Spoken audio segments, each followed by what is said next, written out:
Olá, bom dia, boa tarde, boa noite, espero que todos estejam bem.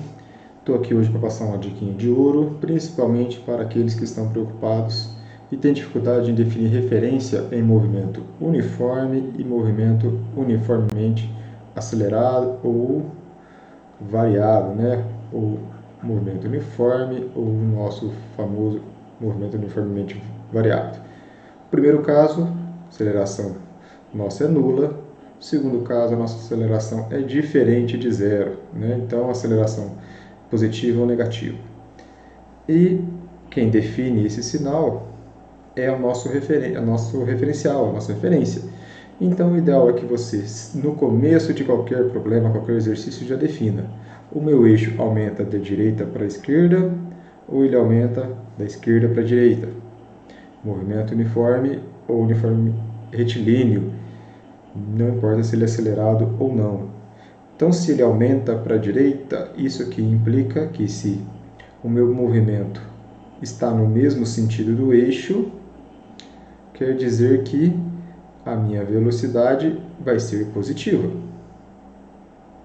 Se ele vai no sentido, o movimento está no sentido contrário ao eixo, a minha velocidade é negativa.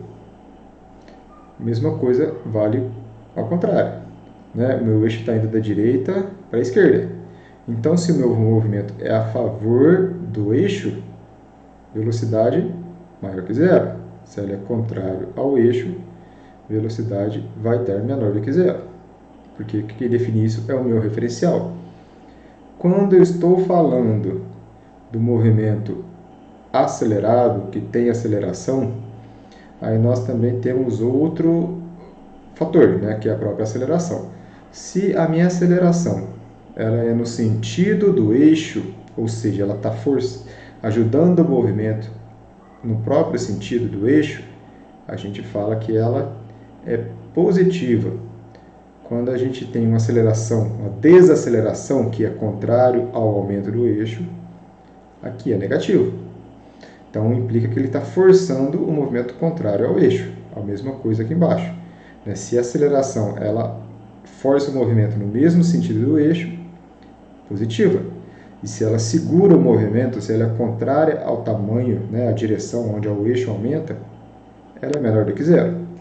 Isso é uma primeira referência. Isso aqui vale para o movimento horizontal. Quando o movimento é vertical, o que a gente tem? Quando eu defino que o eixo vai aumentar de baixo para cima, o que acontece? No movimento vertical, a gente tem a gravidade como sendo muito importante. É ela quem define a nossa aceleração. Aproximadamente ali 10 metros por segundo ao quadrado.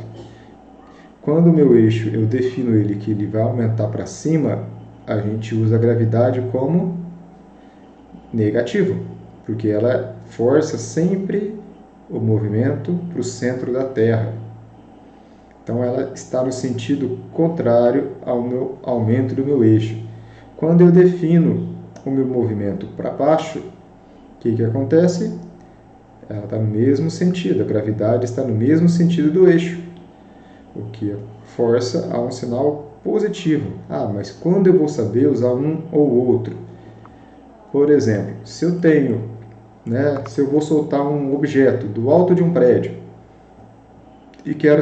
e defino uma determinada distância, uma determinada altura, e falo que eu vou soltar ele para baixo, e a gente define que o começo ali é zero e que vai cair de uma altura de 30 metros.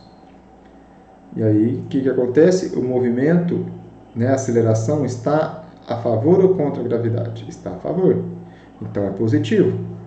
Esse mesmo exemplo, o que eu poderia ter feito? Poderia ter definido aqui embaixo o zero e na vertical, o que eu teria? 0 com 30. A altura. Nesse caso, a minha gravidade é negativa, porque ela aponta para baixo, ao contrário do aumento do eixo.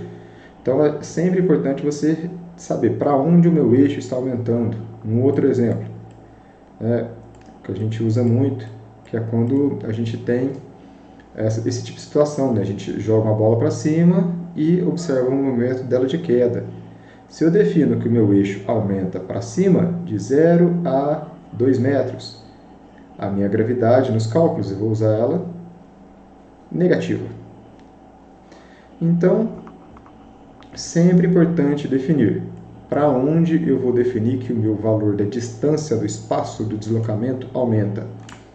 E aí, a partir disso, você define o sinal da gravidade. E aí você pode usar isso em todo esse conjunto de equações, né? Equação horária dos espaços, movimento uniforme, equação horária dos espaços, movimento acelerado, né? Equação horária da velocidade do movimento acelerado, equação horária da altura, né?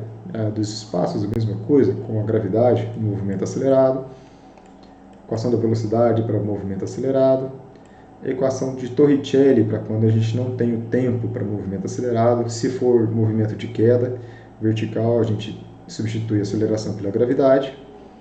A altura máxima de um objeto, quando ele está em ou um movimento de quando a gente lança ele para cima. E o tempo de subida, que não deixa de ser igual também ao tempo de descida. Então, essa é a minha dica de hoje. Futuramente a gente grava um vídeo falando somente exercícios sobre isso. Até breve.